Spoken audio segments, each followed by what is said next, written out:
Mike is in Illinois. He is an officer. Mike, you're on the Larry Otis Show. Thank you for calling, and thank you for being out there protecting and serving us. Hey, Larry, how you doing? I'm doing well, sir. The reason why I called, Larry, is I've never done this before, but for years I was in policing, 10 years, patrol unit and detective in Memphis.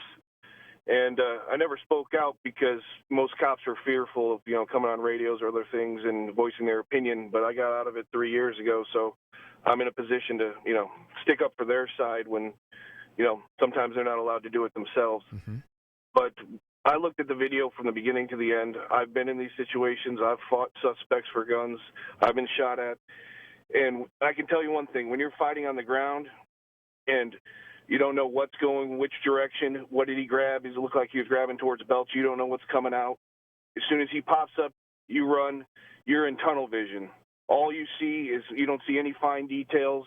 All he could see was that guy turn towards him with something that looked like a weapon. Mm-hmm. That, to me, is completely justified. It won't hold up in court. And even if he knew it was a taser, we were always taught, if they get any type of weapon that can incapacitate you, you got to use force. So I don't see people want everything to come out perfectly rosy. That's not life. These are split-second decisions that guy's got to make, and now everybody's a Monday morning quarterback. Officer Mike, it sounds to me like this isn't even a close question. This isn't even a close call. Not only should this officer not have been fired, but one could even argue that the officer did what he was supposed to do. I don't quite understand why we're even having this discussion. To me, Mike, it isn't even a close call. Am I wrong? No, it's not a close call. Mm-hmm. And most of these people have never dealt with a situation like that. When your adrenaline dumps, you go into tunnel vision. You just try to do every decision perfect. That ain't going to happen. Right. Could he have done something different? Sure. He could have done something different. And that guy could have also been holding the other officer's pistol instead of that taser, and he would have got shot. Right. So we can all sit back and just say, well, it should have been this way. Or we should have shot him in the leg. One of those people that say we should just shoot for a leg. That's completely moronic statement. But at the end of the day, this guy went out there. He had perfect legal reason to be out with that suspect. The suspect then made an active decision to fight. Then he made an active decision to grab something on their belt. Then he made an active decision to point it at him. How many active decisions does he have to make before he's held accountable for his decisions? Well, officer, thank you so much for calling. I really do appreciate it. Another deputy sheriff is Tommy. Tommy's in Louisville, Kentucky. Tommy, thank you very much for calling. And again, thank you for being out there protecting and serving for us. Thank you, Larry.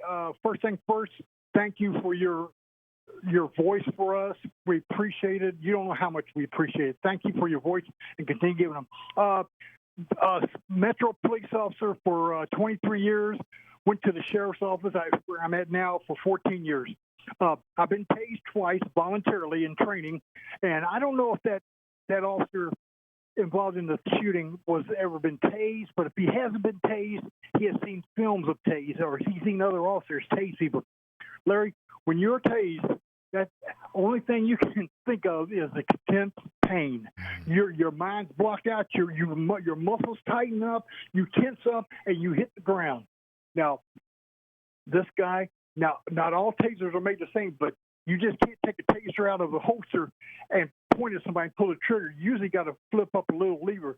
Now, whether that guy turned around and pulled the trigger, we'll never know. I mean, because he might not have known how to fire it, but that officer had every right to do what he did because it was by the book. From the field sobriety, from the field observation of his actions, to being polite, to telling him what he's going to do along the way, to the scuffle. It was by the book, and this officer's going to get his job back. I mean, if they've got any kind of an FOP, he's going to get his job back because it's just crazy. And I hope this doesn't affect the other thousands and thousands of sheriffs, deputies, and police officers around the country. They're going, whoa, man, if they can fire him on the spot, what's going to happen to me? Because it could be dangerous to us. And that's what I got to say, my man. Tommy, before you go, why would the Atlanta police chief resign over this? I don't know her. I don't know anything about the situation, but just secondhand guessing, I figure she don't want to go you know, she don't want to go through what's going to be coming out of this, and that's the only thing I can think of. She don't want to go through all, another shooting. I'm not going to go through this. I'm worked, So that's the only thing I got, Larry. Well, Tommy, thank you so much for calling. I really do appreciate it. 888-971-SAGE, 888-971-7243 is a number. Want to hear from police officers about this encounter between two Atlanta officers and a black suspect named Rayshard Brooks. Brooks is dead. He got into a struggle with an officer after a very polite encounter.